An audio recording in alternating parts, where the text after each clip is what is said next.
Luzon, Visayas at Mindanao. Nandito tayo sa Lucena, Quezon para po sa campaign rally ng Alyansa. Kung nyo nakikita ng mga napakaraming tao, talagang dinugong talaga ng topic ng mga gustong makita itong ating presidente, syempre mga senatorial candidates sa ilalim po ng Alyansa.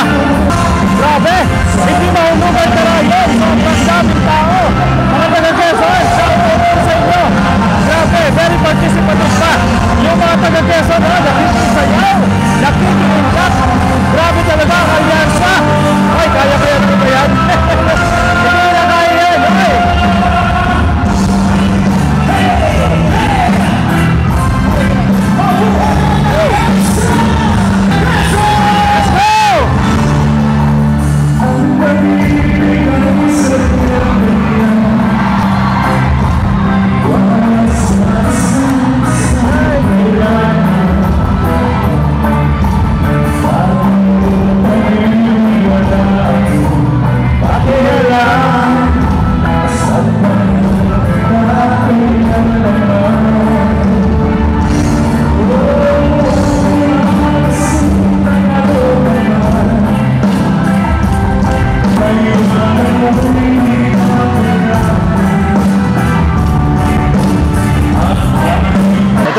Paparating na.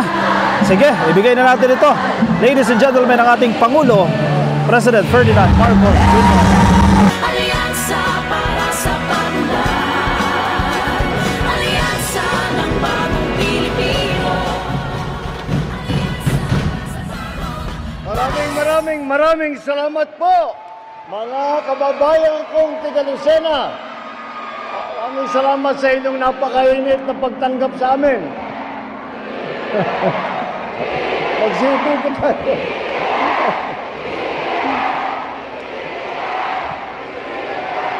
Talaga naman, basta't maalala ko, bawat punta ko rito sa Lucena, ganito ang natatanggap kong pagsalubong. Kaya't lagi akong masaya na kayo'y makasama muli at makita ko kayo muli. Sana mas madalas, hindi lamang sa kampanya.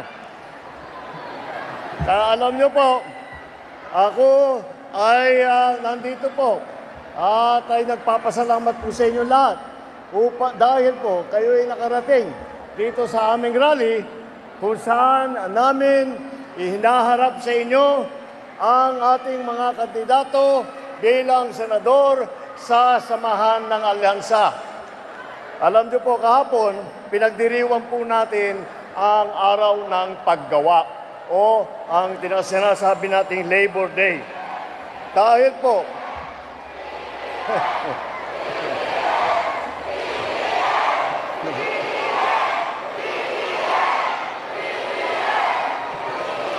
salamat po. Naku, talaga naman. Kaya naman sabi sa akin kanina pa, pumunta ka na rito, masaya dito, tinatawagan ako. Andun lang po ako sa likod, nag-aantay. Sabi ng aking mga kasamahan, halika, humarap ka na at masarap kasama itong mga taong taga Lucena. Totoo ito pala. Maraming salamat po. Kahapon po, nag-celebrate po tayo ng Labor Day. Kaya po, tinignan po natin ano ang kalagayan ng ating mga manggagawa. Dahil po, ito po, ayun na nga, Labor Day. At tinitignan natin kung tayo ba, itong pamahalaan na ito, ay tinitignan natin kung talaga tayo'y nakatulong sa ating manggagawa. Dahil para sa akin po, ang ating manggagawa ang pinakamalaking puhunan ng Pilipinas. Dahil po ang galing-galing po ng Pilipino, napakasipag po ng Pilipino, napakahusay po ng Pilipino, napakabait po ng Pilipino. Kaya't maaasahan natin, basta't mabigyan natin ng pagkakataon upang magtrabaho ng mabuti. Ang Pinoy naman, lagi naman nandyan. Kaya, masaya po ako na maibalita sa inyo na nitong nakaraang taon, naitala natin ang pinakamababa na unemployment rate dito sa Pilipinas mula nung taon 2005. 20 taon na po, hindi po natin naabot yung ganyang klaseng unemployment rate. Maliwanag, ang ating mga kababayan ay naghahanap buhay sa dekalidad na trabaho. trabahong may seguridad, trabaho na may dignidad at may pag-asa. Ay ayan po, kaya naman po, at patunay po sa magandang estado ng ekonomiya natin, dahil po siyempre inaalala natin lahat kung paano na ang lagay. Lahat naman tayo ay may pamilya, lahat naman tayo ay may anak, lahat naman tayo ay may mga mahal sa buhay na umaasa sa atin. Kaya mahirap po, kailangan po, maganda po ang hanap buhay na kahit papano ay mabigyan natin sila ng ganawa. Kaya naman po ay kami siguro, hingi na rin po ako ng pauman ninyo na medyo nagyayabang po tayo na ang Pilipinas ngayon ay kinukonsidera ng ating mga karatig bansa. The Philippines is one of the fastest growing economies in Asia. Talo po natin yung mga malalaking bansa. Talo po natin yung mga mayayaman ng bansa. Ang paglalago po ng ekonomiya, sinisiguro po natin may epekto ito sa pag-araw-araw ng buhay ng ating mga kababayan. Hindi po nangyari ito dahil sa akin po. Nangyari po ito dahil ang husay ng Pilipino, dahil ang galing ng Pilipino, dahil malaki ang pusong pagmamahal sa bansa ng Pilipinas ng ating mga mamamayan. Noong ditong November po, ng nakaraang taon, sinayaan natin ang LRT1, Cavite Extension Project Phase 1. Dahil sa proyektong ito, nadagdagan po ng 5 istasyon yung LRT1. Palabas na po ito ng Maynila. Bukod dito, tuloy-tuloy pa ang pagpapatayo, pagpapaayos at pagpapalawig ng samut-saring tulay, daan at pantalan sa buong bansa. Tignan niyo po sa YouTube, ay binabalita po namin sa inyo lahat na sa buong Pilipinas po ay napakarami na ating mga malalaking proyekto na naglalagay hindi lamang ng mga kalsada, kung hindi pati na yung mga flood control, pati na yung mga dam para sa irigasyon ng ating mga magsasaka. Lahat po ay ginagawa natin upang matapos na natin ang problema natin sa transportasyon, matapos na po natin ang problema natin sa agrikultura, matapos na po natin ang problema sa trabaho.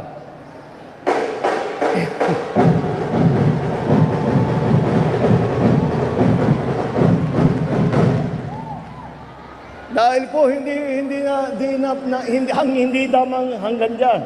At bilang isang pangulo ninyo, ay ako ay tinatanaw ko na isang katungkulan ko ay patuloy na ipaparami at itong mga proyektong ganito na nagbibigay ng serbisyong tunay para sa ating mga kababayan. Hindi lang sa datos o numero nasusukat ang ating tagumpay. Nakikita at nararamdaman din natin yung ating mga malasakit sa ating mga mamayan. Malasakit na ipinapakita at pinaparamdam ng ating ng ating gobyerno para sa ating mga mamamayan. Nitong nakaraang taon ay nasaksihan po natin ang pag-uwi ng ating Mary Jane Veloso na matagal pong nakakulong na sa Indonesia. Paano po nangyari yun?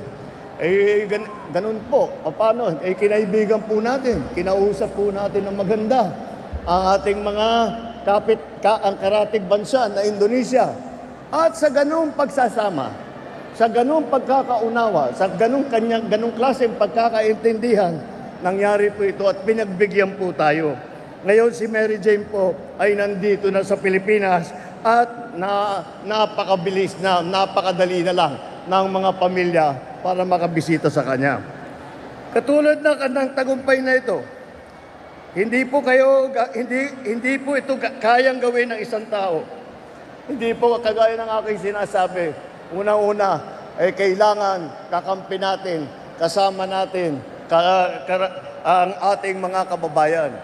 Ngunit sa pamahalaan, kahit po ang inyong Pangulo ay maraming ninanais gawin, maraming proyekto, maraming initiative kung tawagin.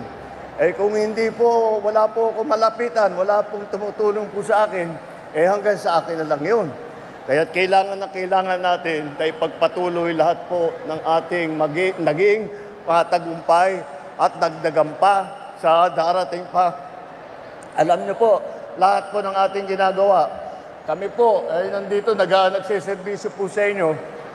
Lahat po ito ay hindi na po para sa atin. Ito para sa mga anak na natin, para sa mga apo na natin. Kaya hindi maaari na hanggang dito lamang. Kailangan na ipagpatuloy natin para naman maramdaman ng mga sumusunod na Pilipino sa atin, maramdaman naman nila ang ating ginawa upang pagandahin ang Pilipinas, upang pagandahin ang kanilang mga buhay. Kaya po, sinasabi ko, namili po kami. Sinasabi ko, sino magtutuloy nito?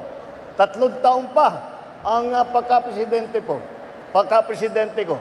Ito ang ating mga kandidato, uupo ito ng 6 na taon.